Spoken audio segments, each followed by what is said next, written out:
Welcome to the buymeacoffee.com/JamesPoeartistry, the coffee tips page that supports my James Poeartistry creative productions and work. See also JamesPoeartistry.Online. Worlds, baby!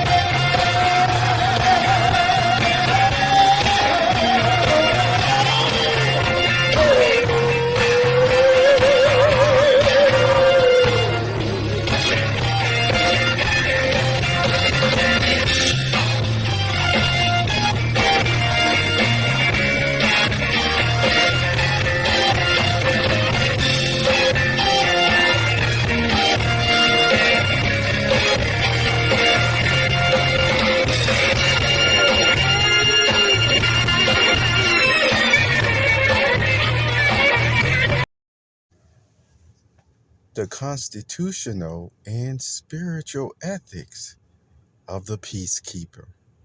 Hello, Perceptive reader. This is James Lynch, and welcome to this segment on a thought that will only take about 10 minutes to develop that I hope you will keep in your notes. You certainly will see it on the JamesPoeartistry.Online website, okay? Jesus once gave a illustration that most likely was based on actual events, truth. Remember, I told you, according to Jesus' parables, those earthly stories, every example or illustration that Jesus gave was not literal. Not every one of them.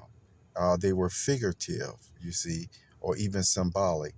The same way the book of Revelation, the last book in the Bible, is written about John, a disciple that Jesus actually loved, you see. And at that point, you could see that from reading through the book of Revelation, what John experienced once he saw, what he expressed, that the saying did come true. There was a conversation among the disciples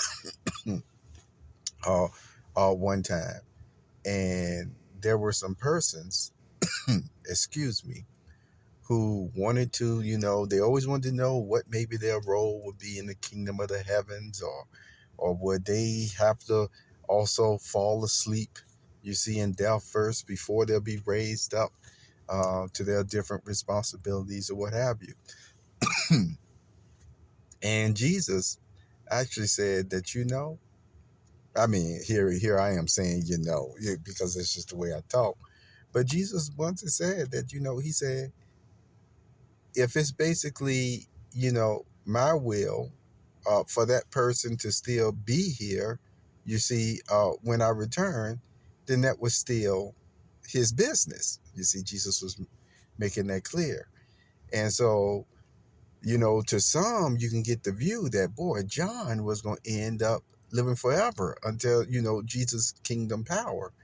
And that's not what happened. Basically, before John, who was in prison on the Isle of Patmos,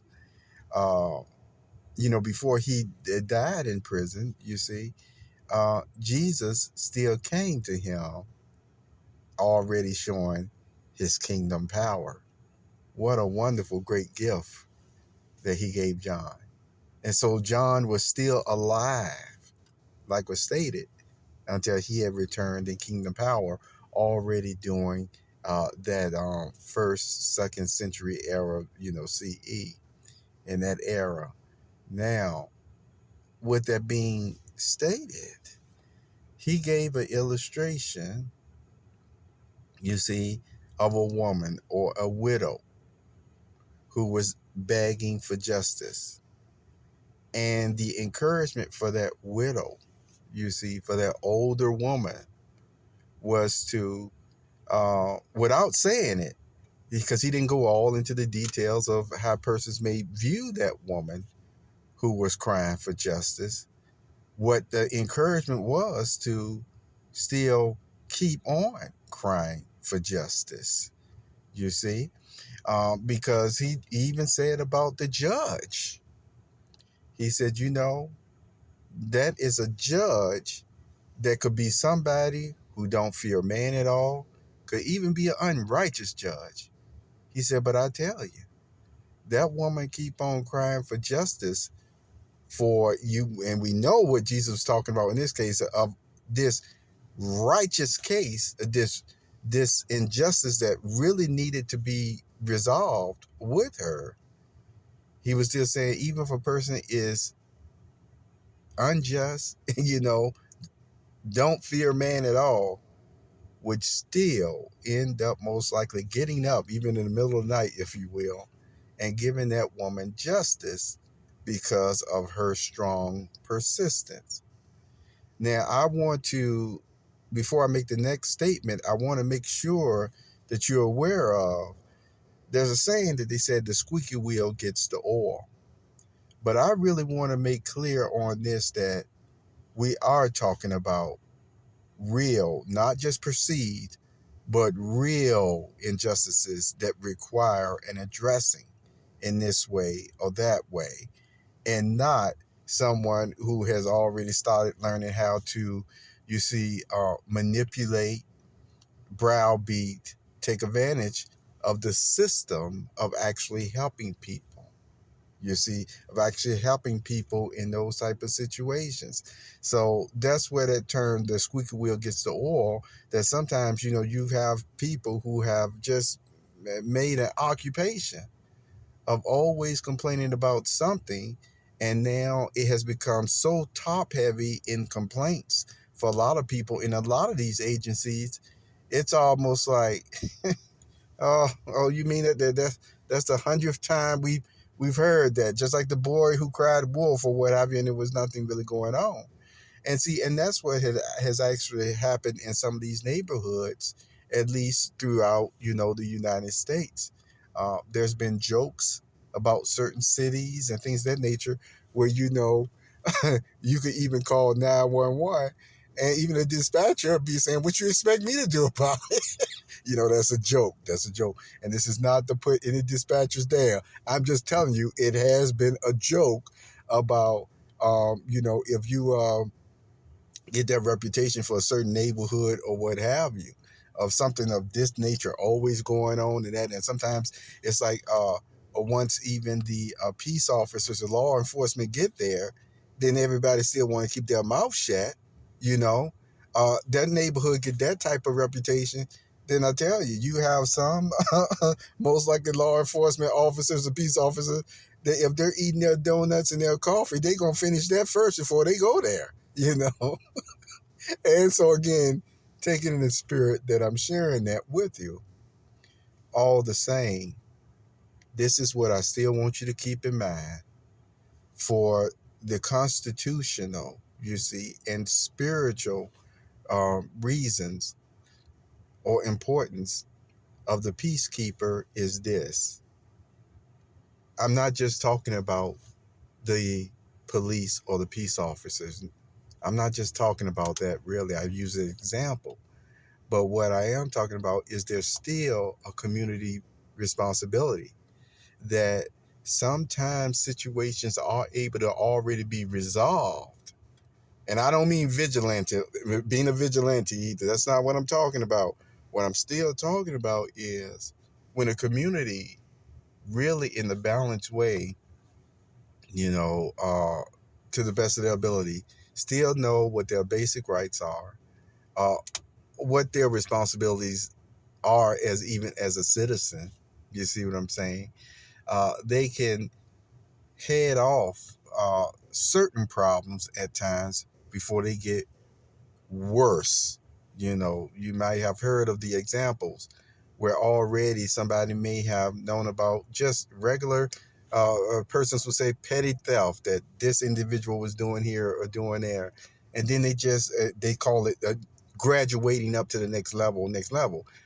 But there were certainly actually enough proof or evidence at times, even in the neighborhood, that when the time had came to really address the matter on a lesser level, you see, if they just would have even been honest in this way or that way. And I know this goes all into the area of, not being a snitch or this and that or what have you. I understand how different communities work. Yet I'm still even talking within person's own communities, within person's own frats that have their own code at times where they realize, oh my goodness, little sister is getting out of hand, or little brother is getting out of hand. And even then, they still don't do what they're supposed to do within their own code of honor and ethics.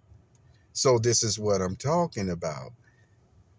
Never would we want to get to the point where, especially where that woman got to the point where she was clamoring and crying so much for justice, you see, that anybody that get to that type of situation, I'm telling you right now, all the so-called reasoning in the world or whatever name called in the world, that's just not going to do it.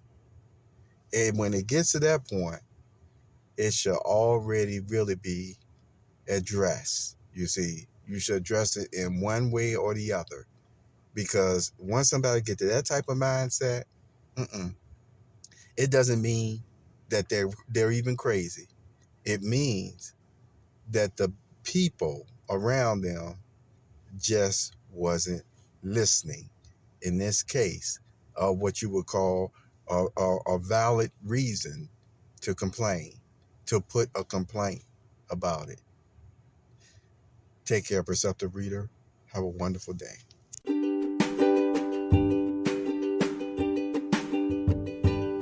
You have just listened to the Perceptive Readers podcast. Remember, until next time, if you read something that encourages you to improve or enhance your life for the better, it becomes your reality.